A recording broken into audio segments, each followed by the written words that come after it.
Hello, everyone. Welcome again to the Unfound podcast channel. Today I will be talking about the disappearance of, or I should say, diagramming the disappearance of Brandon Williams.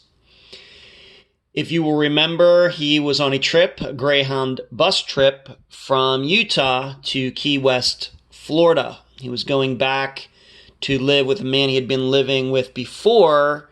He went back to Utah and spent some time in jail there. And during that trip, the bus stopped at the terminal here in Nashville, which is right down here. And then somewhere, Brandon disappeared between this bus terminal and Key West, Florida, because he seemingly, allegedly, never made it there. As I say with all these videos, nothing I say here should cause you to not want to listen to the actual episode with this one. For this one, I interviewed Brandon's sister, Stormy. This is a disappearance we covered way back in 2017. So if you've not listened to that episode yet, I think it would be best to listen to it first and then watch this video afterwards, or maybe do a combo of both at the same time. So with Brandon's, and this is another disappearance in which I wrote about it in one of the Unfound books from season 1. The big problem, I think, with this disappearance is that it was first believed that he disappeared in Atlanta, which was supposed to be the next stop for the bus. And then one thing led to another, and it was determined that actually he disappeared right here in Nashville. Now, why is it that I just don't have why am I first of all doing a map for this particular disappearance, and why do I have this other location noted? Well, like I've already stated, this is where the bus would have stopped when it got to Nashville. If you remember, once again, if you've listened to the episode, the man who was Brandon's, I guess we would call him his boyfriend, they lived together. They were both gay, and they were in some type of relationship in Key West before Brandon went back to Utah, and then the plan was for Brandon to go back to living in Key West with this man, and this man was waiting for Brandon in Key West for Brandon to get there by bus. And if you remember in my interview with Stormy, this man claims that Brandon had called him from Nashville when the bus got there, just updating him on when he would be there. I believe this disappearance happened on a Saturday, and it was believed that Brandon would make it to Key West on a Sunday evening, so approximately 36 to 40 hours from when the call was taking place. And then, of course, once the bus got to Key West, Brandon wasn't on it. Well, what's significant about this is this guy could look in his phone and see the number that Brandon used to call him. Well, what I was able to determine way back when is that number could be connected to a location that was right here. And if you will see this, in walking distance, it's 1 mile, it's only 21 minutes walking. Now, I think a lot of people, when the episode originally aired, thought that it was this guy in Key West was a little bit suspicious. Maybe it was that Brandon got there and something happened once Brandon got there.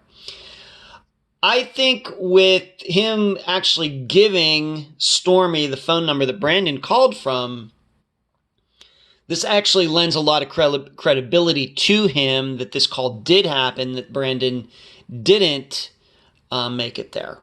Now you may say, well, you figured out what this number could be connected to. Well, what was it?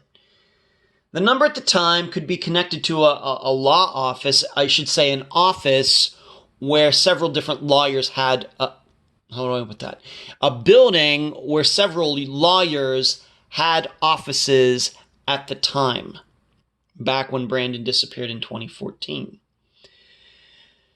And I've been lucky enough to talk to 2 of those lawyers who had hot offices there at the time. They are not there now. Now, what is interesting is that when the number first came up, it was connected to one lawyer in particular. However, he told me, and I was able to back up his claim, that he didn't even have an office in this building in 2014, once again, the year that Brandon disappeared. So there's that. So the number couldn't have been his. He wasn't in Nashville anymore. And I also got to speak to another a lawyer who worked in that building.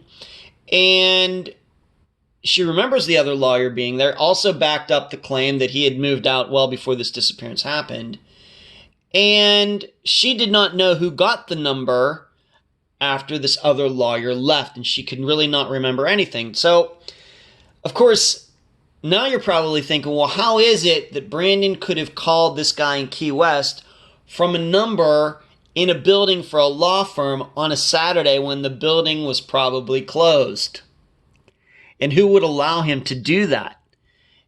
It's a good question, and I'm not sure that I have an answer to it. I actually even got to speak to the guy who did the IT and phone work in this building, and he had no explanation for it either. Either the number wasn't attached to the building anymore by the time Brandon got there, or something else. I really don't know what to say, and it's still a real a sticking point in this disappearance. But what I don't imagine is that Brandon got to Florida, to Key West, something happened there, and then this guy who might have done something to Brandon just happened to be able to pull a phone number out of nowhere, and it just happened to be connected to a building right down the street from the bus terminal. That's a little too hard for me to imagine. I think it would be more likely for him to say, well, I really don't know what the phone number was. You'd have to check my records. I'd have to check them, on and on. I think he would give investigators or Brandon's family the runaround instead of just coming out straight with a number, which is what he did. And he did it fairly quickly back then. So it's a stumper. Now, you should know, though, that since then, that number, I've looked the number up again, and it's now a number that's used for these phone calls you get from telemarketers. It's basically what you might call a scam likely number. I know I get those calls on my phone. That number will come up and it says, the phone will just tell me scam likely, and so I won't answer it. This number is now one of those numbers. But I'm pretty sure it wasn't one of those numbers back when Brandon disappeared. So it's just, it continues to be a mystery. I think this phone number is, of course, a key to this disappearance. I'm just not sure where to go with the phone number information here in 2020. All we can say is that he was there at, let me get that picture out of there. And he was at the bus terminal, and somehow a call was made from a number that was connected to this building right down the street from the bus terminal. The number was connected to this building at some time. Now, you should know something else. That it seems to me that Brandon, during this trip, was asking different people for money and got them. I think he was playing one of these, I don't know if you want to call them games, but kind of maybe what kids do with their parents. They go to their mother and say, hey, give me $20, Dad won't give me any money. And the mother gives the son $20, and then the kid goes to his father and says, hey, Mom won't give me any money, can you give me $20? And the father gives him $20. Well, he actually then has $40 by lying. It seems that Brandon had pulled this on a couple of different people he knew before he went missing. The guy in Key West and another friend that he had in New York. He did not tell them that he had talked to either of them, but got money from both of them. And he ended up, we estimate, had $150 on him that had been wired to him before he disappeared. And if you listen to the episode, you know that Brandon had a drug problem. And given that, then it very well may be that he started walking the streets of Nashville trying to get drugs and something happened. It's very possible. And on top of that, since we covered this episode, I read an extensive article from a few years ago. I forget what year it was. Maybe it was like 2018 or something, about how a writer wanted to see what the nation's bus system was like and rode Greyhound all around the United States and discovered it's a great place to buy drugs on buses. So there's that. And so I think that has to be figured into Brandon's disappearance as well. But this is it. He was seemingly at the bus terminal.